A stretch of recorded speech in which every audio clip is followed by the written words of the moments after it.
Selective justice sapagkat ang inuusik nyo lamang ay ang mga kritiko ninyo, yung mga naglalabas ng korupsyon, siya ninyong pinakukulong. Kaya selective justice ang tawag doon. Bakit hindi nyo maintindihan? Napaka-tangier nyo naman!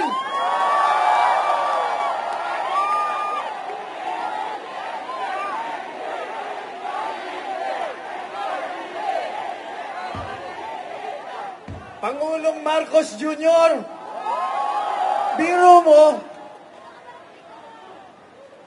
kating-kati ang kanyang paa. Hindi mapigilan na pumunta sa ibang bansa habang ang bayan natin ay naghihirap, habang ang mga nasa General Santos ay humingi ng ayuda, hindi mabigyan ng katugunan ng kanilang pangangailangan, habang ang mga kababayan natin ay salat sa yaman, salat sa edukasyon, sa lahat ng bagay, nandun siya nagliliwaliw sa Canada. Anong uring presidente ka?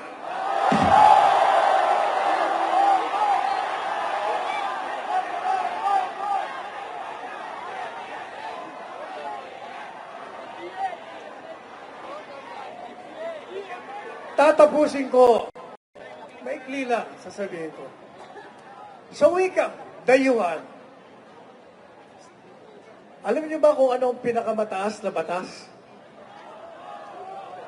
Sa wikang dayuhan, sinasabi, salus populi est suprema lex.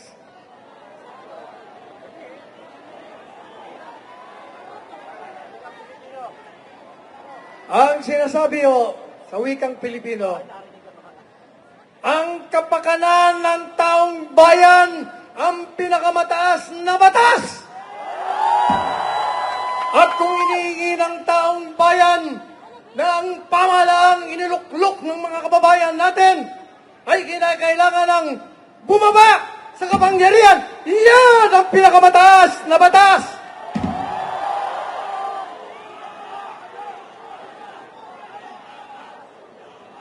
Sila po ay inihalal natin. Sa ngayon sa saligang batas, isa lamang ang pangunahing layunin ng isang pamahalaan. Tayo ang lumikha ng pamahalaan. Ano ba ang layunin? Sa ating konstitusyon, nakalagay doon, the primary purpose of the government is to serve and to protect the people. Ang pangunahing layunin ng isang pamahalaan ay pagsilbihan at bigyan ng proteksyon ang mga sambayanang Pilipino na lumikha sa pamahalaan. Tayo ba ay pinagsisilbihan nila? Tayo ba ay binibigyan ng proteksyon? Sila ba ay nagkakamkam ng kayamanan natin? Sila ba ay nagpapahirap sa taong bayan? Sila ba ay lumalawag sa batas? Hanggang ngayon, nalalasing sila sa kapangyarihan. Nagpapakasasa sila sa pawis ng mga kababayan natin. Nagliliwaliw.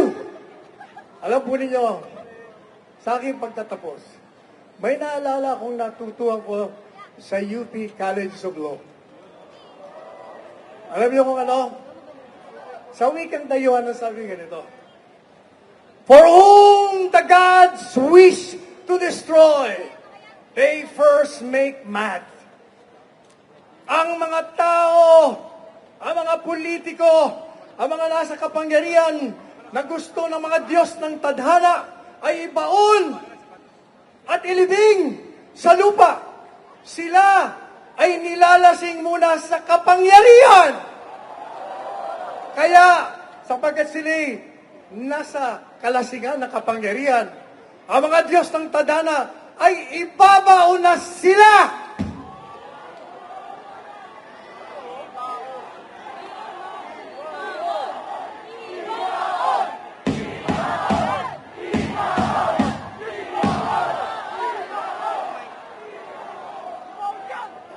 Biro nyo slogan natin, we are one. Pero sila, ayaw nilang sumali sa atin. hindi sila kasama sa ating lahat. Anong gagawin natin sa kanila kung ayaw nila?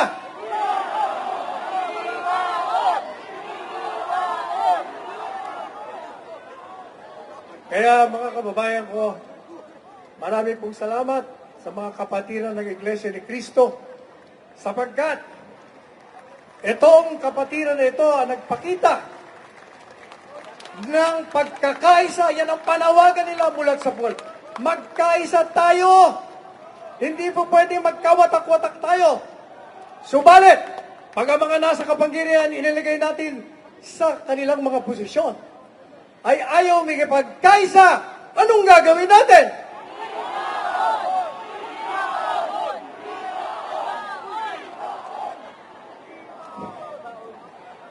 Hindi lang ibaon, ililibig natin.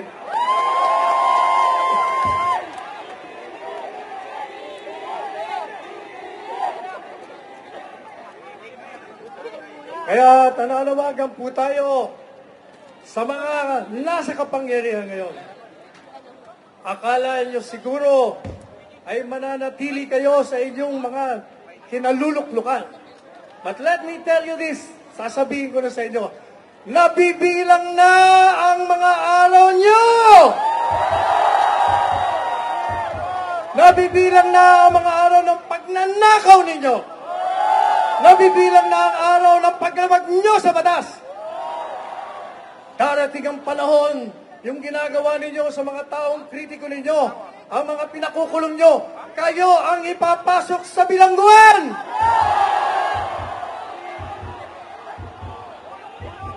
Kaya,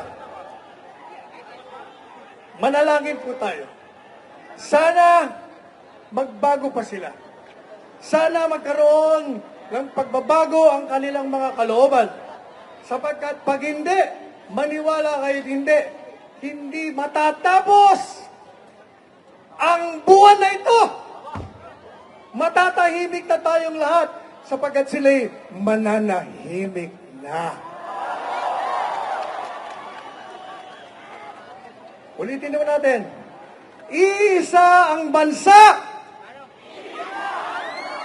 Isa ang lahi. Isa ang bayan. Isang kabayanihan. We are one.